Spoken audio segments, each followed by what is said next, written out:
An off-duty UK police officer is spared jail time after admitting drunkenly assaulting a woman in the English village of Bedford-on-Avon. Oliver Banfield grabbed Emma Homer by the neck and then forced her to the ground when she was walking home alone in the early hours of July 26. Now, Banfield's been given a curfew in order to pay her £500. This has drawn criticism from campaigners who accuse the system of failing women and protecting men. Britain is still in shock over the murder of Sarah Everard, who was kidnapped in early March and then later found dead. A male police officer has been charged with the killing of the 33-year-old woman. Everard's death has prompted a wave of protests against UK police, as well as calls for more protection for women.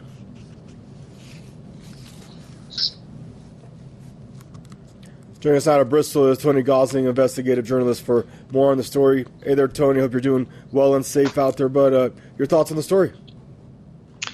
Well, the situation with the police at the moment in Britain is pretty horrendous. I think we've got a bill going through Parliament at the moment, the Police, Crime and Sentencing and Courts Bill, which does nothing really to address the problem that we've got with criminality going on within the police.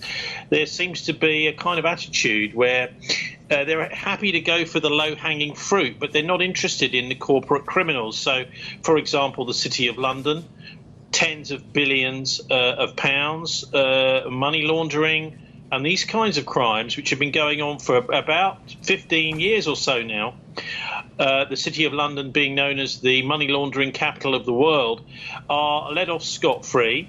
And the low-hanging fruit, small, poor people, are being criminalised. In this bill, for example, we've got new laws which make it look a little bit like a kind of Gestapo system from the Nazi era, where the police themselves have got virtual impunity. So if there is a prosecution against a police officer, they'll get almost no punishment at all.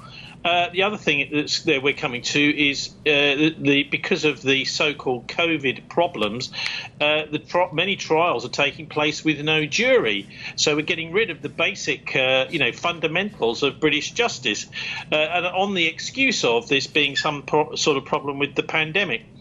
And this is the kind of system that we saw in the Troubles in Northern Ireland, the sort of emergency measures, but they're now becoming normalised in Britain.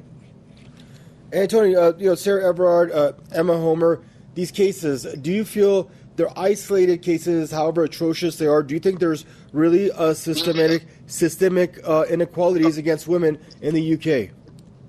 Well, you know what? I don't think it's so much to do with women. Obviously, the majority of police officers are men. The problem here is we've got that there are people within the police who are criminals, who there's no actual way of getting rid of them. We even had one of the chief constables of the Metropolitan Police 20 years ago or so, I think it was Paul Condon, said that I've got something like 200 crooked criminal detectives in Scotland Yard, but you know what? He couldn't do anything to remove them because they had very good lawyers. I mean, you see the Retired Police Officers Association, for example, spending a lot of their time and effort protecting criminal police from prosecution. It's almost like a sort of extended trade union that they've got. So we've completely lost control of the police as a law enforcement agency. And I don't think it's just about women. Obviously, that's a big part of this current protest.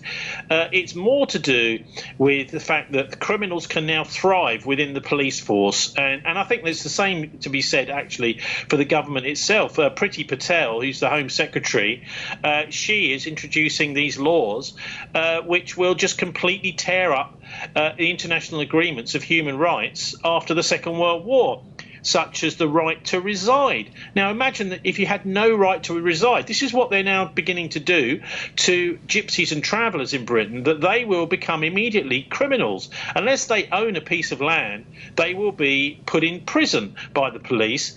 And of course, that is completely contravenes all of the human rights since the Second World War that we've guaranteed. Also getting rid of the right to protest. So when protesters raise their voices, suddenly the police will pounce and begin arresting them. Now, obviously, that's that's getting rid of the idea of freedom of expression too. So what we're seeing under this present government is they've used COVID and Brexit as an excuse to start really clamping down on any opposition that there is. And there isn't any opposition really in Parliament anymore, with Keir Starmer and his right-wing Labour Party just doing everything that the government wants them to do and patting Boris on the back, actually. And any controversial issues they're now abstaining in Parliament on. So if the civil society starts to get mobilised, for example, against a war, which is something that may happen, we've had this week, we've just, on Thursday, we had the American ambassador to Washington, the Russian ambassador withdrawn. Virtually no coverage in the press here. So, I mean, the signals are that the world order is starting to break down, that law and justice is starting to break down, and at the same time, the British police are trying to stop domestic dissent. So I very much hope that they will see sense in Parliament and make sure that these new laws are not passed and that something is done, whatever it is, to root out criminality within the British police force and the impunity that these criminals seem to get be allowed. Thank you, Tony. Stay safe, bud, till we see you again. Tony Gosling, investigative journalist. And by the way, happy Persian New Year to you and your family there, bud. Hope to see you soon.